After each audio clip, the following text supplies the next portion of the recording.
I never imagined my life would change when the Millionaire CEO chose me from 83 finalists. I remember the moment vividly. My hands trembled as the golden envelope slid into my palm. The room was charged with energy, electric and suffocating. I could feel every heartbeat echoing in my ears, drowning out the whispers of the crowd around me. Hope mingled with fear. I stood there, a simple girl from a small town, surrounded by polished suits and confident smiles. They all looked like they belonged. I didn't. What did the CEO see in me? I glanced at my best friend, Lily. Her eyes sparkled with excitement, but I saw the truth lurking beneath her smile. Anxiety slipped in the corners.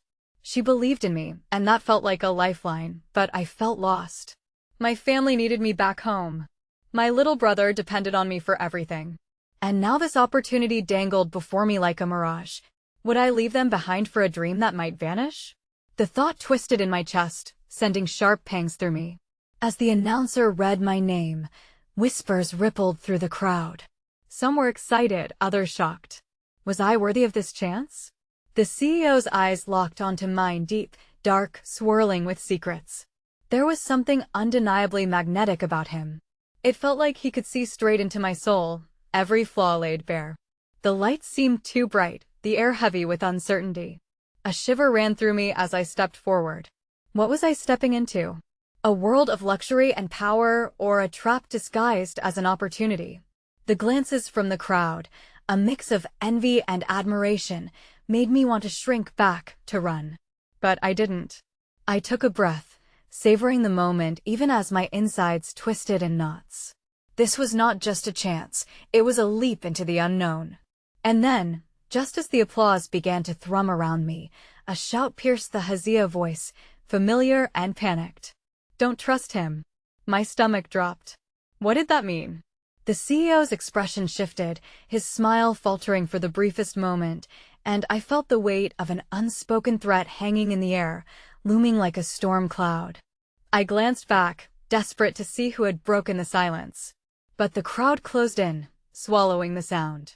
The moment was fleeting, but the shock settled heavy on my chest, leaving me breathless. I felt trapped.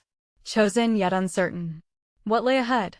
Hey, before we continue with this amazing story, I need to give you an important heads up. Many subscribers have reported that YouTube unsubscribed them without warning. Take a quick second to check the red button below to make sure you're still subscribed to the channel. I'd hate for you to miss any of the exclusive content coming soon. And while you're there, smash that like button, it really helps me out with the algorithm. Oh, and tell me in the comments, which city are you watching from? I love getting to know every amazing person who's part of this community. Your participation makes all the difference. Let's connect. The applause echoed in my ears, but it felt distant, like a mocking ghost of celebration. It slipped away, replaced by the frantic thumping of my heart and the surge of confusion swirling within me. I turned back to the crowd, searching for the source of the warning. Faces blurred together, each one a mask hiding its secrets, each gaze scrutinizing me with a mixture of curiosity and judgment. Who shouted? I whispered under my breath, feeling Lily's hand grasp mine, grounding me. Did you see? No, but it's okay, she replied, her voice steady, although I could sense the tremor beneath. People panic, especially in a place like this. Just focus on the moment. But the moment felt tainted.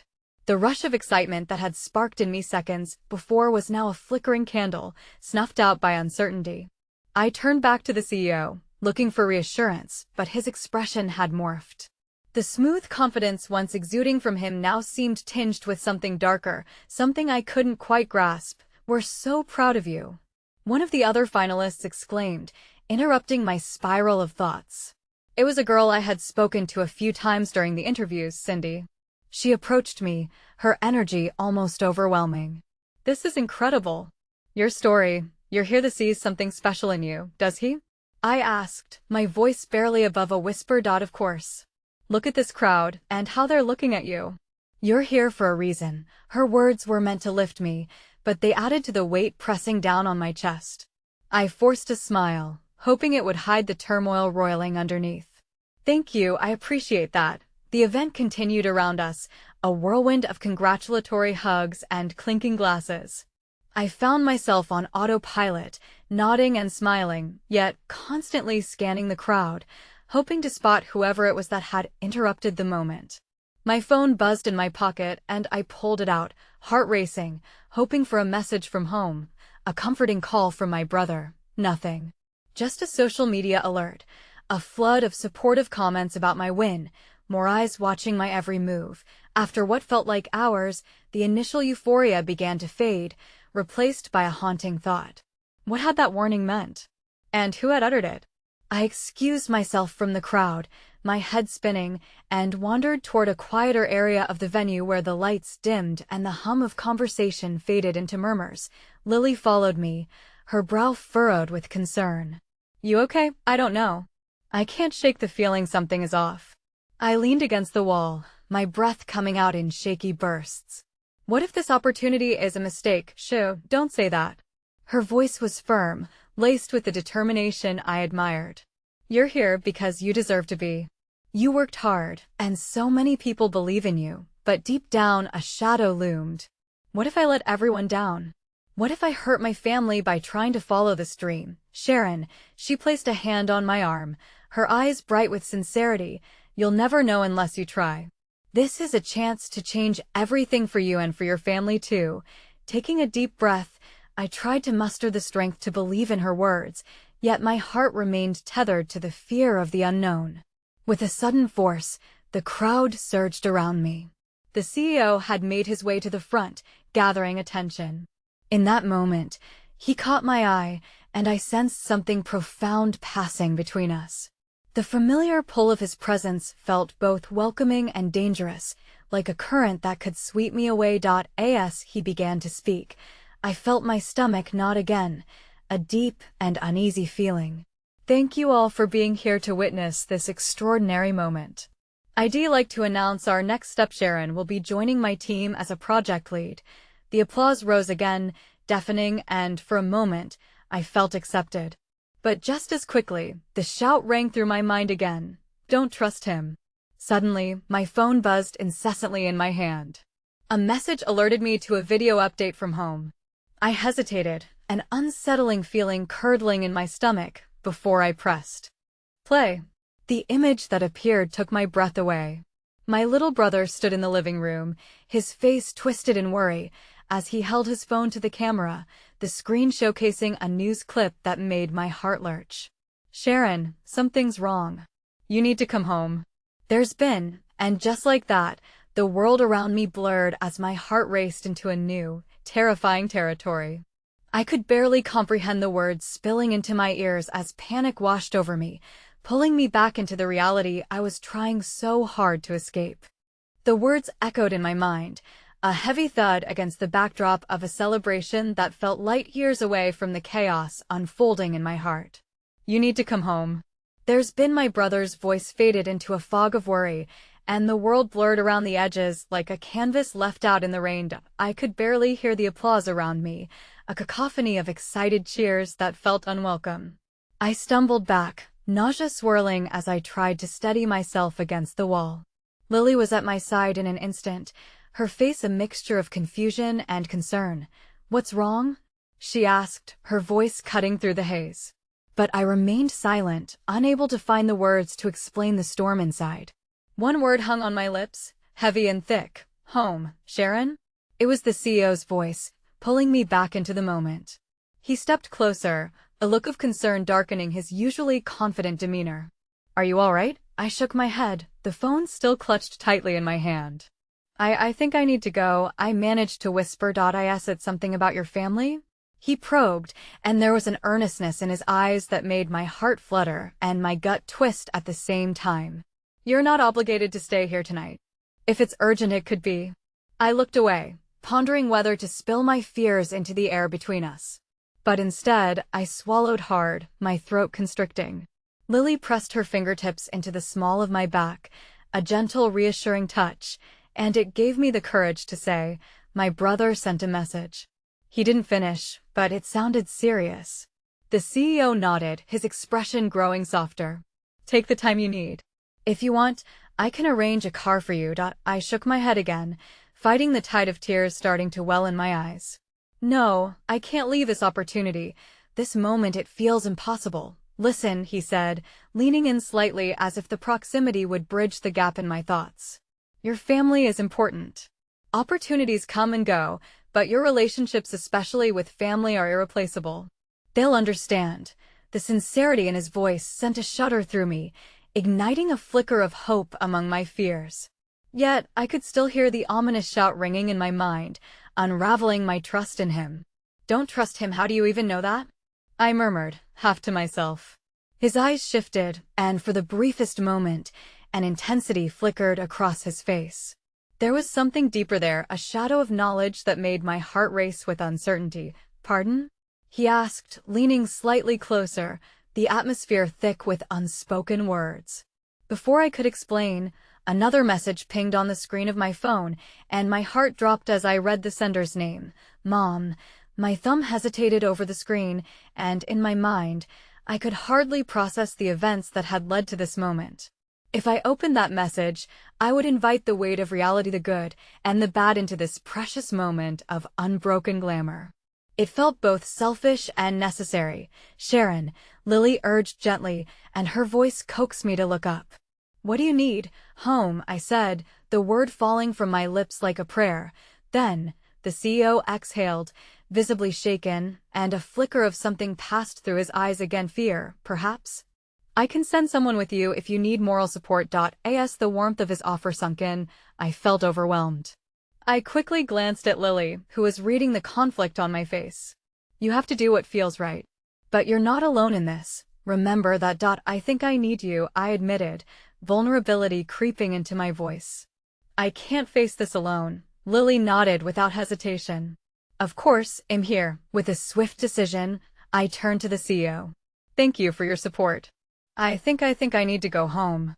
His face faltered for a split second, emotion flashing in the depths of his gaze, but he nodded, the moment stretching painfully between us. It's the right decision, he said softly, a hint of deflation in his tone. But as I turned away, leaving the celebration behind, glorious lights dimming to nothing, laughter merging into a quiet hum, a chilling shiver coursed through me. The weight of uncertainty loomed larger, filling the void vacated by the applause. As we walked toward the exit, the cold air greeted me like an old friend, refreshing yet so full of unease. The warmth of the celebration was still palpable behind me, but I felt lighter, and yet the dread nestled against my chest began gnawing at me. Then, just as I stepped outside into the night, the dim light illuminating the path before us, my phone buzzed once more, and I froze upon seeing the alert. A new notification. A news bulletin. My heart sank deeper as I read the headline. Local family in crisis. Community calls for support. Lily looked at me, her brow furrowing as she saw the color drain from my face, and in that moment, the gravity of the night crystallized me. Family was in crisis, and I had no idea what awaited me when I returned home. We stood at the edge of an uncertain journey, hearts racing, uncertain of what lay ahead, but undeniably aware that everything had shifted. The drive to the train station felt like it lasted for hours, even though it was only a matter of minutes. I stared out the window, watching the city lights blur together, reflections of a life I felt increasingly disconnected from. My brother's words echoed like a ghost whispering in my ear, pulling me back into a world that felt like a distant memory.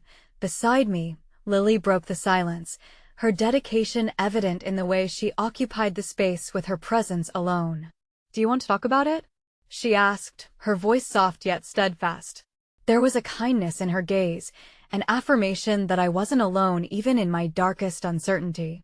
I contemplated her question, wondering how to untangle the complexities swirling in my heart. I don't even know what's happening. My brother, he wouldn't text unless it was serious, and now I'm terrified of what I might find when I get there. Fear doesn't mean you can't be strong, she reminded me, the warmth in her voice wrapping around me like a cocoon. Whatever it is, you'll face it together. We fell into a comfortable silence, but my thoughts raced back to the CO's intense gaze weighed heavy on my mind. There had been something unsaid between us, something that sparked a flicker of connection buried beneath the layers of professionalism. Was I grasping at straws, or was there a reality that awaited me beyond the confines of this evening? The train arrived with a hiss, and I felt my heart quicken as we boarded. The sound of the doors sliding shut behind us made my stomach clench, a finality wrapped around me, sealing in the dread that had been growing all night. As I settled into my seat, I pulled out my phone again, against my better judgment, and scrolled through the news article that had appeared moments before leaving the gala. "Tragedy strikes local family," the headline screamed, and tears pricked at the corners of my eyes. The journalist painted a vivid picture of a family shattered a car accident, my parents' names highlighted in bold. I hadn't even had a chance to breathe before the shadows of catastrophe closed in around me. "Sharon?" Lily's voice cut through my haze. I looked up, meeting her concerned gaze. "It's my parents," I choked out, my breath hitching as I read the brief details. They were in an accident." "It sounds bad." Lily's hand found mine, squeezing it tightly.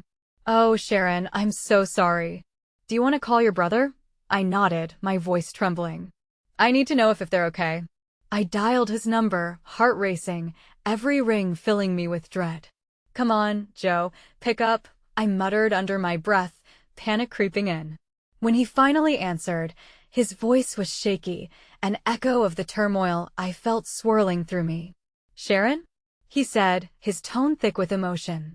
"I got your message." "What happened?" I blurted out, needing clarity amidst my chaos. "There was an accident. Mom and Dad there in the hospital." "Seriously hurt," he admitted, his voice wavering as if he were mustering strength from the depths of despair. "I don't know how bad it is. The doctors will tell us more when we get there. Why didn't you tell me more in the first place?" "I thought it was something worse." I didn't know the words spilled out in frantic bursts. All this time, I had been concerned over a potential family rift, yet the gravity of our reality was something I couldn't prepare for. "I didn't want to panic you," he replied. "I just thought you should get here as soon as possible. Just please be safe." "I will," I promised, hanging up and feeling the weight of the world on my shoulders. "What did he say?" Lily prompted, her voice small. "They're hurt in the hospital." I felt her grip tighten on my hand. "He didn't say how badly." The train started moving, the rhythmic chug echoing the frantic pace of my heart. As we rushed forward on the tracks, I cast a glance out the window. The city skyline faded into a blur, a stark contrast to the storm brewing within. "Sharon, listen to me," Lily said firmly, pulling my focus. "You're going to get through this. Whatever happens, we'll face it together. I'll stay by your side." The loyalty in her offer anchored me momentarily, a flicker of resolve lighting my inner storm. But before I could respond, the train jerked to a stop, a sudden jolt announcing the unexpected interruption of our journey. "What's going on?" I asked, concern creeping back. "Ladies and gentlemen, we regret to inform you that due to an accident on the tracks, this train will be delayed indefinitely." The conductor's voice crackled over the intercom, and my heart sank further. "Of course," I muttered bitterly. The universe seemed intent on thwarting my every attempt to reach my family. Panic flooded my veins once more, the weight of uncertainty suffocating. I looked at Lily, desperation etched across my face. "What do we do?" Just then, a figure appeared at the end of our car, someone stepping closer with an air of urgency. As they approached, recognition dawned, and my breath hitched in my throat. It was the CEO, and the intensity in his eyes spoke of something more than coincidence. "Sharon," he said, a blend of concern and determination saturating his voice. "I heard about the accident. I'm here to help." Hope mixed with incredulity as the tension in the air shifted, a new layer to this emotional landscape unfolding before me. What help could he possibly offer, and at what cost? My heart raced as the CEO stood in front of us, his presence an unexpected balm against the chaos swirling inside. It felt surreal to see him here, in this vulnerable moment when my life crumbled like a fragile papier-mâché sculpture. "What do you mean, help?" I managed to ask, my voice hoarse, barely above a whisper. He took a step closer, showcasing an unusual vulnerability. "I'm not just your boss, Sharon. I care about you. I know you're going through something unimaginable right now, And I want to support you however I can. Lily squeezed my hand tighter, grounding me. The gravity of his words lingered in the air, an uninvited warmth that sparked confusion and an underlying thread of concern. Why would you care? I realized I was teetering on the edge of disbelief. These moments were not reserved for boardrooms and meetings. They belonged to life and death, to family and connection. There's something about you, Sharon, he confessed, his gaze unwavering. I've watched you carry yourself with strength and grace, even amidst the pressure of this competition. I can't just ignore that you're struggling. A swell of gratitude rose within me, a flicker of hope amidst my despair. Yet, doubt clawed at my heart. I don't want to take advantage of your position, I began, my voice shaking. His expression softened. This isn't about power dynamics. It's about human connection. If you need a ride to the hospital, I can arrange for that. Or if you just need someone to sit with you, I'll do that. Whatever you need, just say it. The train jolted again, the intercom announcing more delays, and the semblance of control in my world slipped further away. I need to get to my family, I replied, my voice almost breaking. My parents are there hurt, and I don't even know how bad. Then let me make that happen for you. With that resolute promise, he pulled out his phone and began making arrangements, his focus unwavering as I watched, caught between gratitude and confusion over this man who was as much a stranger as he was a beacon of hope. Lily turned to me, her eyes bright with a mixture of emotion, hope, concern, and the fierce protectiveness of a true friend. You should accept his help, Sharon. You need to get to your family, and he seems genuine. How do I know he's not just trying to save face? I snapped, frustration seeping into my tone. Yet, beneath the surface, I couldn't deny that the thought of being whisked away from this train felt like a lifeline I desperately clung to. Because he cares, Lily countered gently, not just as a CEO but as a person. Sometimes, you have to let people help you, even when it feels uncomfortable. The tug-of-war within me intensified. Accepting his offer meant leaning into the vulnerability I had spent years building barriers against. I could feel the weight of the world resting on my shoulders, and the thought of facing my parents alone was unbearable. The CEO hung up his call, turning to me. A car will be here shortly to take you to the hospital. You can leave as soon as it arrives. I promise it won't be long. Are you really serious about this? I mean, what do you get out of it? I asked, my suspicion leaking through despite my desire to trust. He chuckled softly, a sound that shook loose the heavy tension lingering between us. What I get out of it is knowing that I did something right. In a world filled with business deals and cold calculations, I want to believe we can still help each other. I opened my mouth to respond, but the air grew heavy, and seconds stretched into an eternity. Just then, we heard a faint commotion from the front of the train, a series of raised voices growing closer. I turned to see a handful of uniformed officers stepping through our car, expressions tense and serious. Is everything all right? Lily asked, her worry palpable. The officers stopped, scanning the scene, and one of them stepped forward. We need to ask the passengers some questions regarding the accident that caused the delay. My heart dropped. The accident? I echoed, my voice small. Yes, ma'am, the officer confirmed, turning to me. We're trying to ascertain the details of what happened. If you were on board the train, I'd like to ask where you were seated. The dread in my chest multiplied as his piercing gaze landed on the CEO. And what about you? Were you also at the scene? Before I could consider the implications of their questioning, the reality hit me hard. This wasn't just about my parents' accident. There were layers unfolding that I had not anticipated, threads connecting my life to an unknown web of tangled events. Sharon, you don't have to do this right now, the CEO said, his voice steady. Yet I could see the unease flickering beneath his calm facade, but as the spotlight shifted to me, my senses heightened. The stakes had escalated. While my heart needed to be at the hospital, the revelations surrounding this accident threatened to pull me into a deeper abyss. I need to go, I managed to articulate, my instinct screaming at me to flee, to run toward my parents. But I was caught, suspended in the tangled web of fate, unsure of where the next twist might lead. The gravity of the officer's question hung in the air, suffocating me. I shook my head, wrestling with my thoughts. My parents, who had once been my strongest support, were suddenly all but unreachable. The frantic urgency in my heart battled against the curiosity and fear that the officer's presence sparked. "Just answer the questions, and we'll get you to the hospital," the officer insisted, his voice steady, but his eyes betraying the weight of the situation. "Please, it's important that I get to my family," I pleaded, my voice fluttering. The CEO stepped forward, a protective air enveloping him. "She has an emergency, officer," he interjected smoothly, his demeanor a stark contrast to mine, reflecting authority and calm. "I can vouch that she was in another car, but she is understandably shaken and needs to be with her family." I shot him a glance, the gratitude wrapped in bewilderment. How could he sense my distress and still offer support amidst chaos? But the officers were not persuaded. "We just want to ensure everyone's safety," the officer pressed, his gaze shifting between me and the CEO. "If you were at the scene, it might be helpful." A knot formed in my stomach.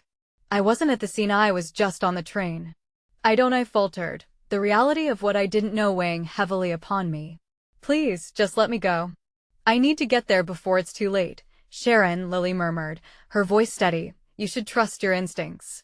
Tell them what you remember. It could help. Or it could tie me to something I don't want to be a part of," I shot back, frustration coursing through me. "What if it changes everything? If you're withholding information that could help, it might come back to haunt you," the officer warned softly. "You're not in trouble, but we need all hands on deck to assess the situation." Desperation clawed at me. The thought of my parents waiting, alone and in pain, was unbearable. But the prospect of getting entangled in something larger than myself was paralyzing. I felt torn between the unknown consequences of speaking up and the painful reality awaiting me if I didn't.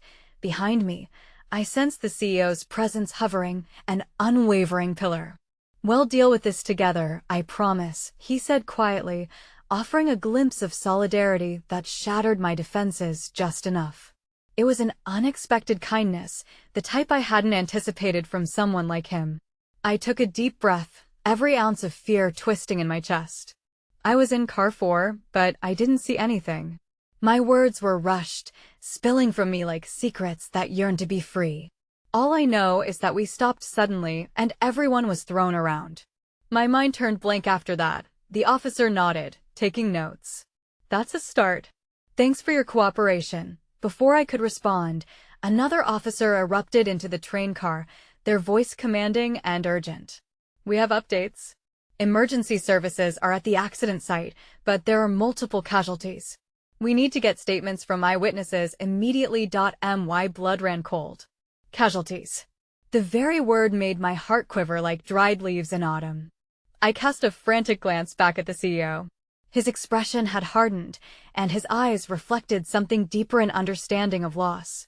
The weight of the moment bore down on me, and I couldn't swallow the lump forming in my throat.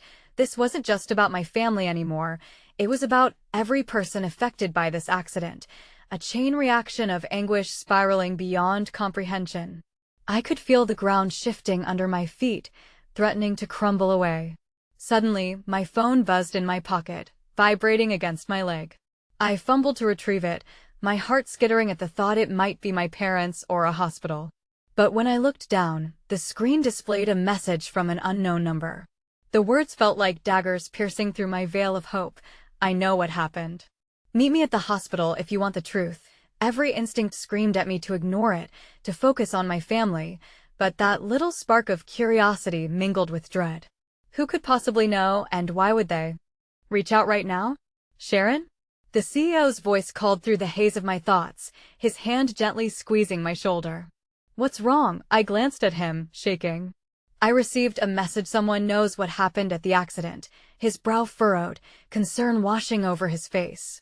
"You should show it to the officers. They need to know everyone involved." But the gears in my mind whirred faster. If I showed them, it would open another door, one that I wasn't sure I was ready to walk through.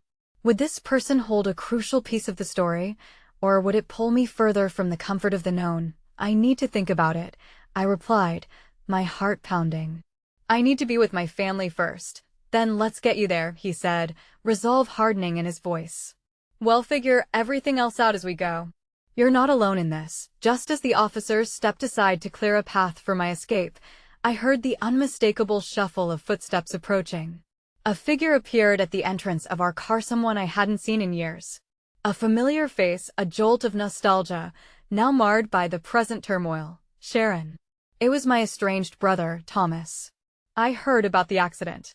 I'm here. The shock rolled through me like thunder on a summer night, loud and unsettling. Thomas stood before me, a ghost from my past come to life when I least expected it. Distant memories flickered through my mind like a reel of film, laughter shared on Christmas mornings, arguments over the last slice of pizza, growing up in an old house filled with warmth. But that was before he left, before we had drifted apart under the weight of our family's strained dynamics. Why are you here? I managed to stammer, doubts clinging to my words like shadows. I am involved in the recovery operations, he explained, his eyes darting anxiously. When I heard about the accident, I had to come. Didn't know if you were okay. His voice cracked just slightly, and it was enough to remind me that beneath the bravado, a sense of vulnerability still lingered.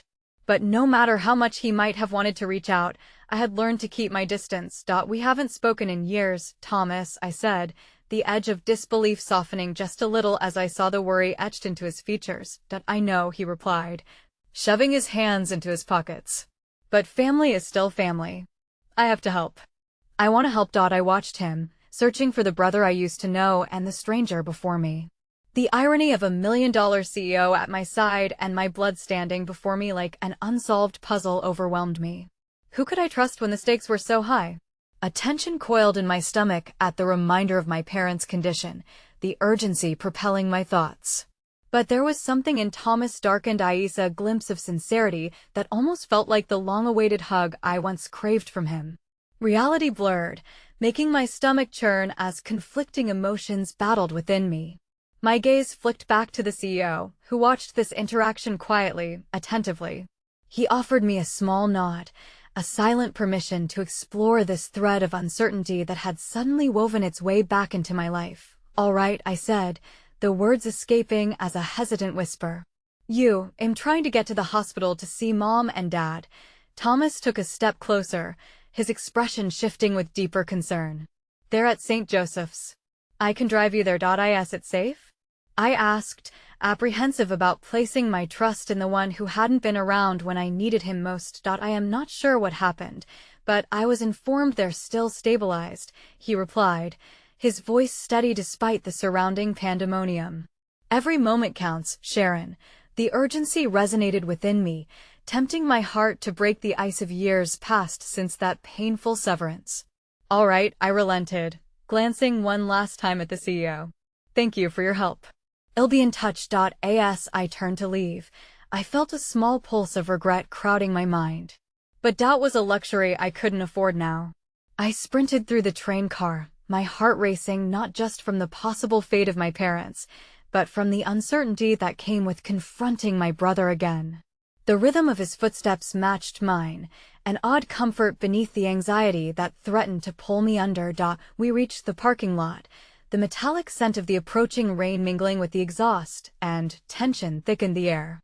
The car hummed to life as Thomas opened the door for me, a flicker of the brotherly care I once knew.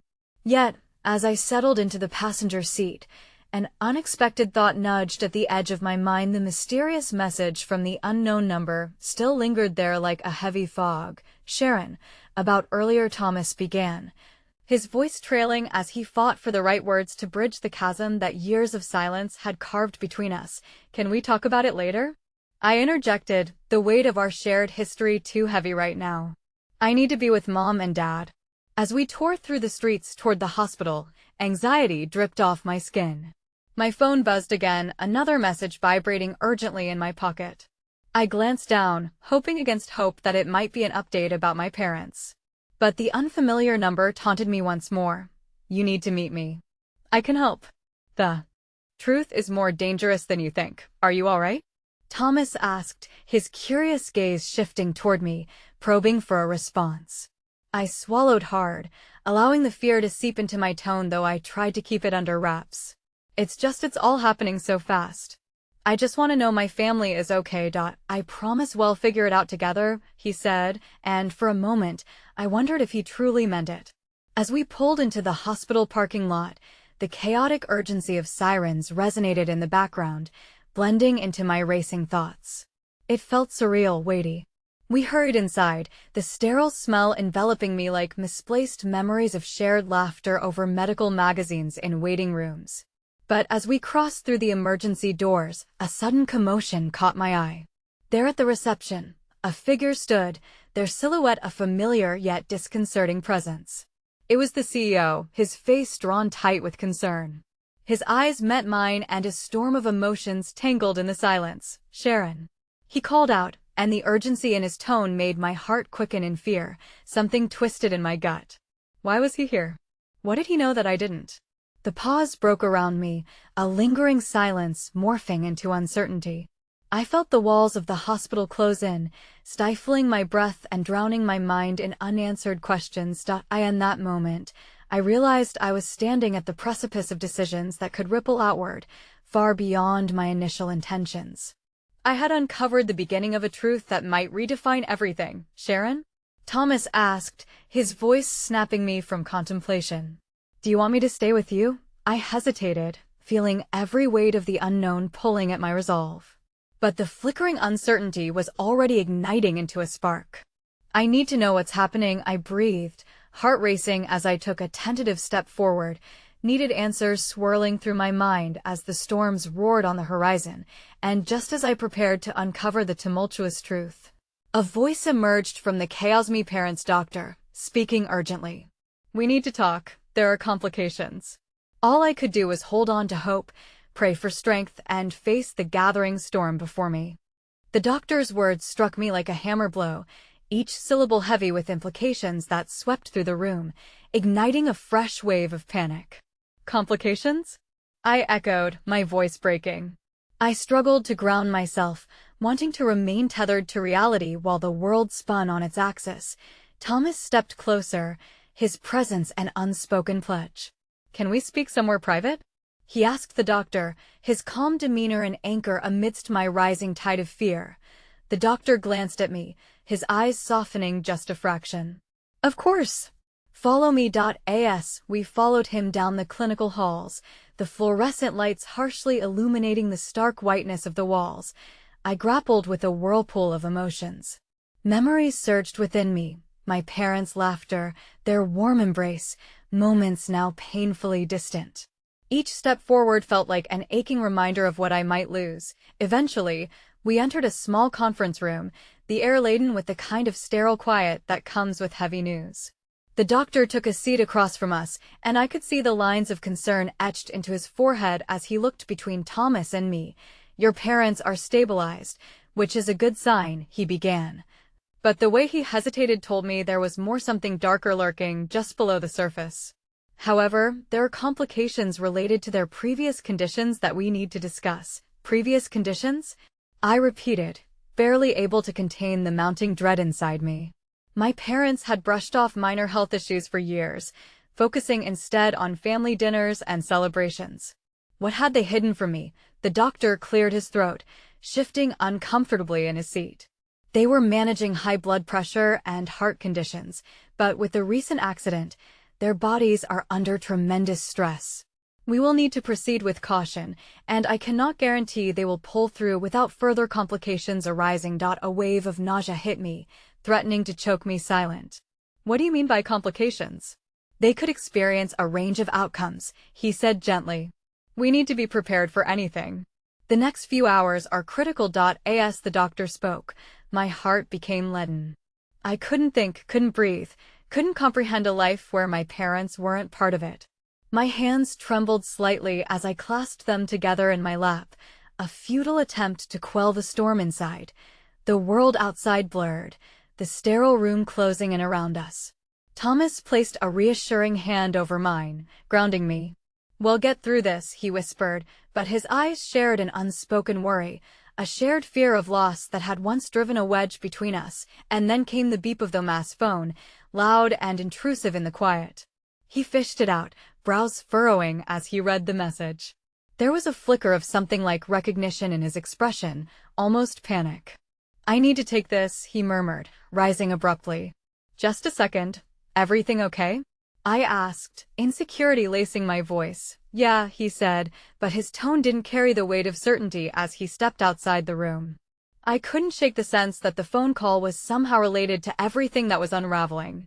Alone in the conference room, the sterile air thickened, each second stretching into an eternity. The doctor's gaze softened, yet I knew he could not provide the reassurance my heart so desperately craved. Suddenly, my phone buzzed again, and I hesitated before opening the message. My heart pounded at the sight of the unknown number. They're aware of you. Watch your back. Someone you trust is not who they appear to be. A chill raced down my spine, and instinct screamed for me to run. Who was watching? What was at stake? My pulse quickened, drowning out the doctor's attempts to speak, his words fading into the background.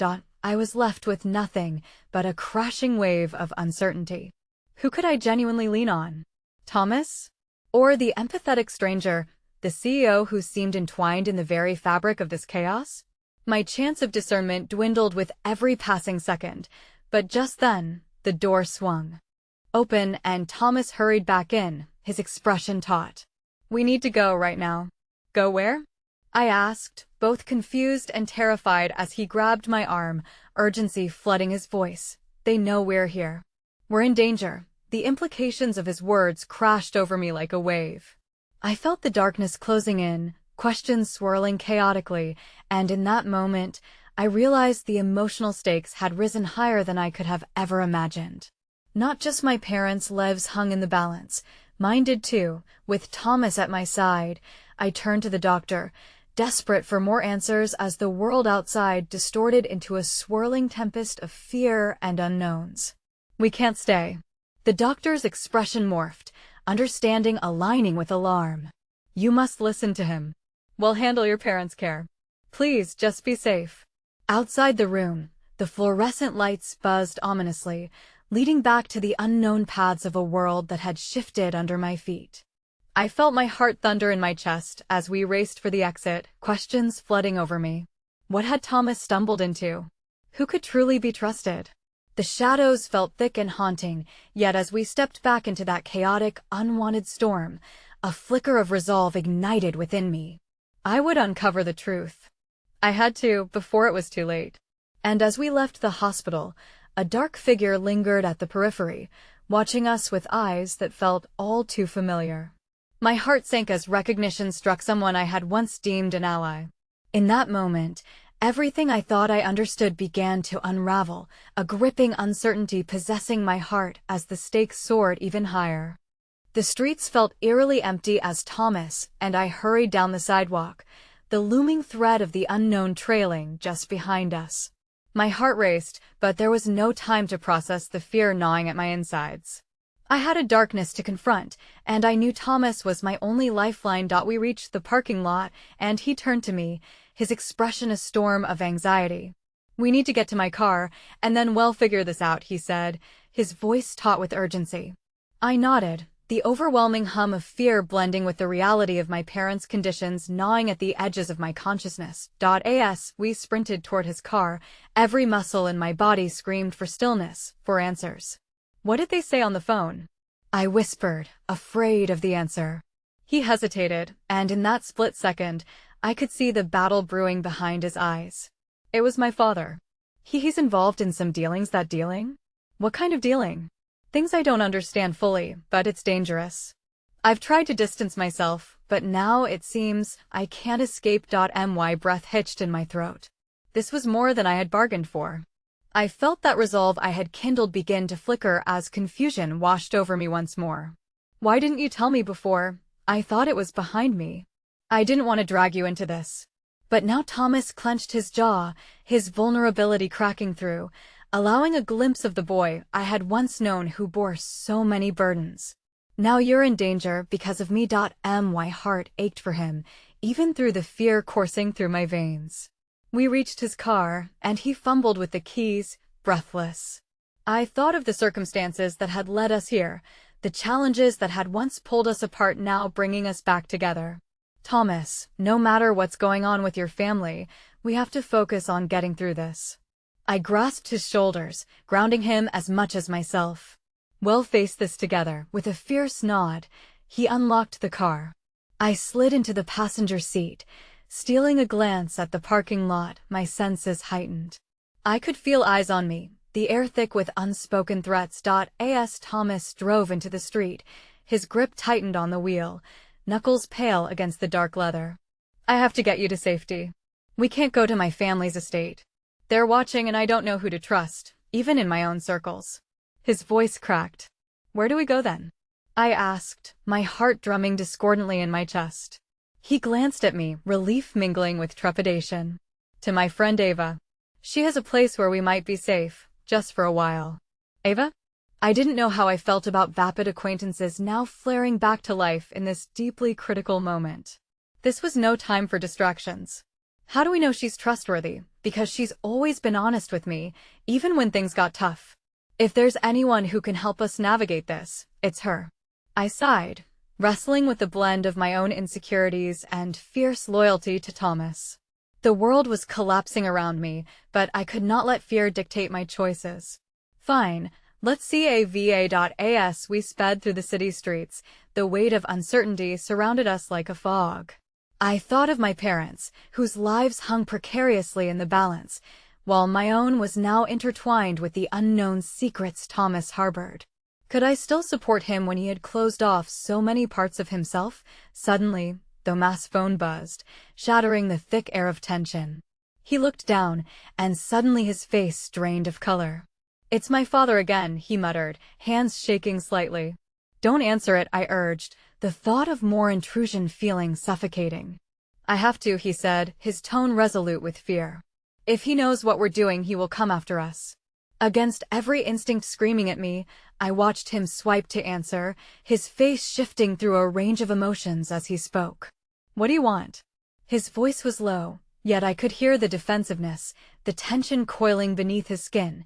Thomas, my boy, his father's voice drew out, dripping with layered meanings that prickled at my skin.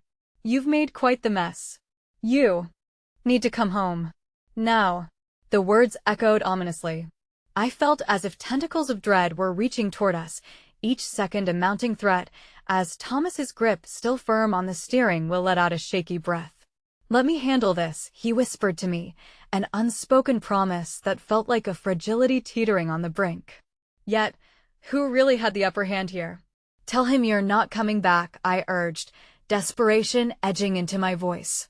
We have to keep moving. But in the back of my mind, doubt blossomed. I had witnessed the weight of family expectations before.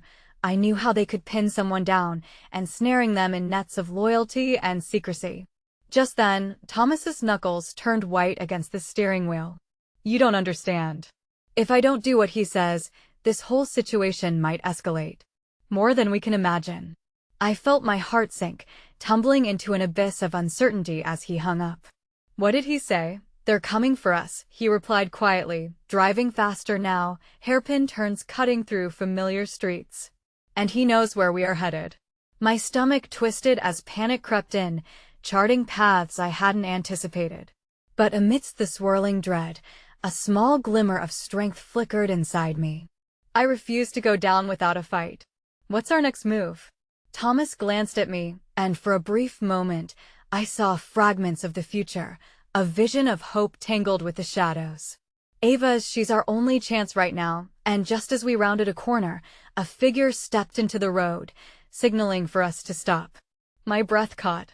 A tall man draped in a dark jacket, a hood concealing his face, moved toward us with a slow purpose, his demeanor hauntingly familiar. Thomas the first murmured, the truth settling in. As we slowed, a sense of dread engulfed me, a new horror that could shift everything about to unfold. Who is this man? What did he want? I turned to Thomas, my voice barely a whisper. Is he part of your family too? But before he could respond, a loud bang echoed through the air, and the world spiraled into chaos as cracks of glass splintered into the unknown. Everything I held dear trembled on the precipice, and with it, the hope I had clung to now felt like a fragile and distant dream. In the deafening aftermath of that explosion, the world turned into a blur of chaos and confusion. The piercing sound of shattered glass and the metallic tang of fear hung thick in the air around us. I instinctively ducked, the weight of my heart pounding in my ears dousing the remnants of my composure. My eyes shot to Thomas, watching as shock hurled him from disbelief to action, the decision to protect us sparking urgency in his every movement. "Get down," he shouted, casting a quick glance at the figure who had approached us. But it was too late. Whoever they were, their intentions burned through the air like fire. Amidst the chaos, a decision loomed ahead of us, darker than anything I had ever faced. "Go. Go," I urged, still reeling from the shock but propelled forward by instinct, the need to survive propelling me. As the silhouette began to approach, I could see now it wasn't just anyone. The eeriness in the individual's posture and the glimmer of familiarity in their stride set bile rolling in my throat. A cocktail of fear and recognition crashed over meth. Person advancing toward Thomas was none other than the CEO. I wondered, frantically, why he was here. Was he part of this chaos? An ally or an enemy? The dark figure seemed steady, like a mountain amidst the storm surrounding us. Thomas, fueled by adrenaline, threw the car into reverse, narrowly escaping the initial chaos, but my heart was suspended in the air, torn between the ties of loyalty and instinctual fear. "What are you doing?" I screamed as we lurched back. "You can't just leave." I could hardly process the unfolding chaos while simultaneously battling the binds of confusion and skepticism. But the look on Thomas's face mirrored my turmoil. A labyrinth of shadows and strained family ties wrapped tightly around us in that moment. "Sharon." The CEO's voice called out, a tinge of desperation laced within. "You have to trust me." My heart raced as I weighed the walls closing around me against the clarity of his assertion. "Why should I?" I yelled back at him, voice laced with disbelief. After everything, how could I fathom trusting him in this mess? "You could be in on all of this. There's no time for this." He pressed, his gaze lifting slightly towards the shadow approaching rapidly. "You're in danger here, both of you." "Just listen." Thomas spun the wheel, tears stinging my eyes as they looked from me to the CEO. "Do we really want to do this right now, Sharon? We can't afford to hesitate." My breath caught in my throat. Decisions fluttered around me like a storm as panic seized my chest. The urgency of our situation pressed heavily on my shoulders, an insistent weight reminding me of everything that was at stake. My parents, the chaos beyond, the secrets circling me like vultures. With the shadow closing in, I felt a desperate push towards action, the pieces of my reality urging me to make peace with the uncertainty. "All right," I breathed, driven by instincts unfurling as wild passion. "Drive towards him." My voice was steady, but my heart trembled as anticipation washed over me. Thomas shot me a look of surprise, disbelief flashing across his features. "What?" "Just do it." With no other choice tearing me from the ground, I looked past the confusion echoing in Thomas' eyes and turned to the advancing CEO. I could not afford to let fear determine my fate anymore. As we veered back towards the CEO, he remained motionless, radiating a calm steadiness that erupted a flicker of hope in my chest. I held onto his certainty like a lifeline, preparing for whatever came next. "You have to get out of here. We're not safe." He yelled again, urgency lacing his voice, but before I could respond, the figure dashed forward.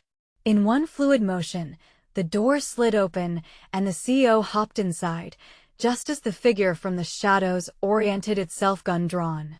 Every instinct screamed for my safety as havoc erupted around us. Hyper-aware of the flicker of danger weighing heavily on my shoulders, I turned to find Thomas frozen in disbelief. "Go. Now!" I shouted again, knowing that time was in limited supply and hesitation could cost us our lives. Thomas slammed the gas pedal down, and as the car surged forward, I felt our fear dissolve into determination. We tore through the streets, shouts and discord melting into the distance behind us. Moments later, we drove into the quiet of an alley that felt like our only sanctuary. My mind raced. What had just transpired? Who were we running from? Why was my reality stretching thin under the pressure of chaos? Once we had slowed enough, I glanced sideward at the CEO, his eyes blazing with intensity, determination etched into his brow. "What just happened back there?" I demanded. "Who is that? And why are you mixed up in this chaos?" He took a steady breath, keeping his composure intact. "That was one of my advisors." They're the type that don't take kindly to changes in plans. I've been trying to dismantle a web of corruption within my industry, and now it's creeping into your life too. Corruption, those words nestled themselves uncomfortably among the swirling storm brewing inside of me. I felt every bit of trust one had strived to gather churn and twist into chaos, though mass family entanglements, the danger lurking in the shadows, the time ticking away for my parents all swirled and collapsed into a single unbearable truth. Your life? I whispered incredulously as disbelief coursed through my veins. What about mine? My family is fighting for their lives, and am caught up in this. I didn't ask for any of this, the CEO replied, his voice quiet yet charged with emotion. I thought I could keep you out of it. But now I realize that doing nothing suddenly, the tension in the car shifted as screams of sirens erupted closer. It's too late, I murmured, panic creeping back into my voice. We need to get to the hospital. Thomas clenched his jaw, determination hardening his features. I can get us there fast. We just need to get on another road. Sharon, the CEO interjected, concern knitted into his words. You have to be sure you understand what's really going on. It isn't just your family, damn it. I interrupted, feeling fiery resolve surge inside me as my heart pulsed with a fierceness I rarely embraced. That's exactly what this is about. If I lose them, nothing else matters. Suddenly, beneath layers of chaos, the shadows around us flickered as Thomas turned sharply onto a side street, navigating through the city's treacherous paths. The hospital loomed ahead, a fleeting promise of hope. From the rearview mirror, I caught a glimpse of another vehicle speeding behind us, edges jagged and dark. They're still on us, I said, dread seeping into my words. I turned to the CEO again, the reality of the situation dawning heavier on me with each passing moment. We need a plan, hold on, he responded, steeling himself. If they've followed us, we'll have to break away from them when we reach the hospital. Thomas, you'll have to drive fast. I am doing my best, he replied, his voice loaded with urgency. But I need you both to trust me. We'll figure this out. As we raced past the chaos of the city, every ounce of my being felt electrified. And despite the shadows looming overhead, a flicker of courage ignited belief woven with hope surged, that somehow, together, we'd break through the binds of this chaotic mess. Finally, we pulled into the hospital's parking lot. Our senses heightened as fight-or-flight instincts injected our movements with urgency. My heart pounded heavily in the quiet aftermath, the sound echoing unnaturally in my ears, reverberating the weight of what lay ahead, just as we climbed from the car. A sense of impending dread washed over meth chaos inside, suddenly felt no less daunting than the menacing car behind us. Stick close, I urged Thomas and the CEO, needing the bond of strength to hold in moments of darkness. I caught a glimpse of the vehicle drawing nearer through the side mirror before turning sharp, sudden and unforgiving. We raced together through the glass doors, the sterile scent of antiseptic unfurling in the air. My heart sank for a moment as the reality of my parents' condition pulled like a heavy anchor. Stay alert, the CEO whispered as we slipped past the reception desk, urgency igniting as we headed deeper into the building. My eyes darted between the sterile hallways and thrumming chaos. Every heartbeat echoed a reminder of everything at stake. Where do we go? Thomas whispered, his eyes ablaze with uncertainty. We need information about your parents. But before any more words could escape, a figure illuminated the hallway ahead, an emergency doctor, an all too familiar face, donning a weary expression. Are you family of the Johnsons? He asked, his voice heavy as he hurried toward us. My heart raced as hope bloomed. Perhaps some piece of good news awaited us on the other side of this darkness. Yes, please. What's happening with them? They're stably a miracle considering the circumstances, but they've been placed in recovery, he said, urgency woven through each word. However, there's something else. You're not safe here. What do you mean? I demanded, fear creeping back to gnaw at my resolve. Is it because of them? Yes. They're looking for additional family members. His voice dropped to a murmur, urgency entwined with fear. You're being tracked ever since the accident. If they find you here, it could endanger everything. My heart sank into a pit of dread. Who is tracking us? There's no time, he insisted, voice trembling.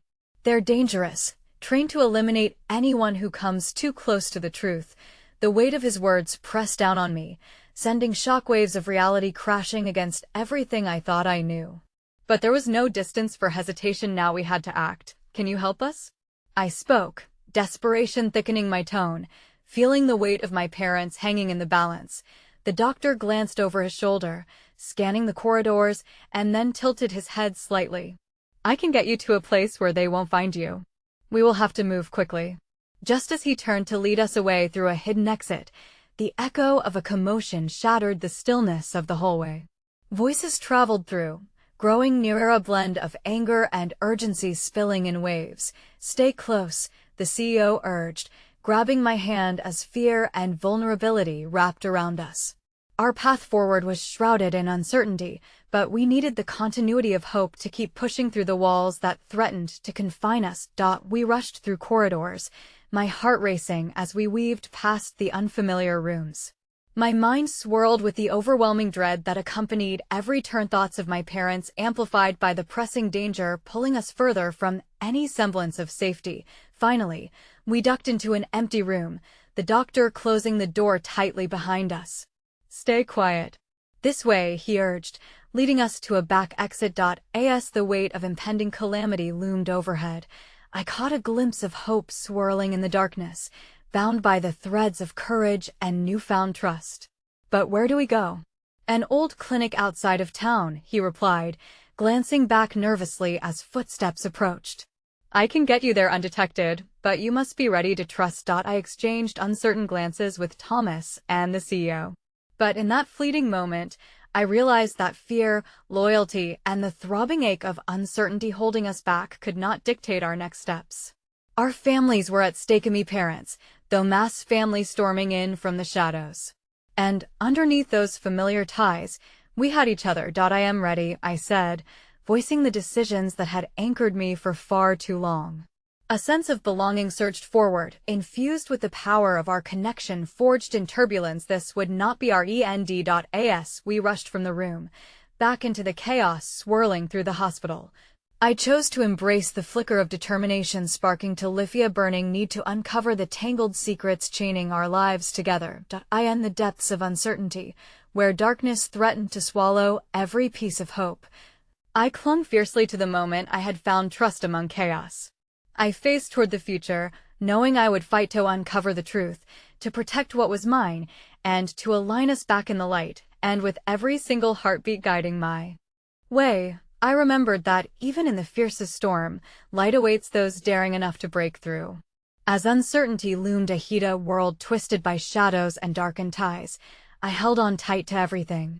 We had each other, and the inkling of hope began to burn, unyielding and fierce against the remaining uncertainty. The path ahead may twist and turn, but we would confront whatever awaited us, walking close together as we pushed against the storm raging behind us. Because love and loyalty painted the horizon brighter than fear ever could, and with resolve whispering through the air, I breathed in possibility. "Let's move," I urged, pulse quickening while hope ignited. Our shared strength would guide us through this darkness, scattering shadows that layered thick among the stormy uncertainties ahead. Together, we would seek the truth, face whatever awaited, and embrace the depth of our shared journey even when every word felt like it might unravel us completely. As we set forth, I couldn't shake the thought that the real battle lay not just ahead but within each of our hopes, our fears, our willingness to fight against the echoes of uncertainty that intertwined through the fabric of our lives. And ultimately, as we stepped blind into the unknown, love would illuminate the way. And I whispered a silent oath: no matter what, I would never unearth this fight alone. Hand in hand, we began to forge our own destinies, painting a vibrant canvas stretched far beyond our fierce, a promise layered with possibility that would lead us to a future I could finally hold on to.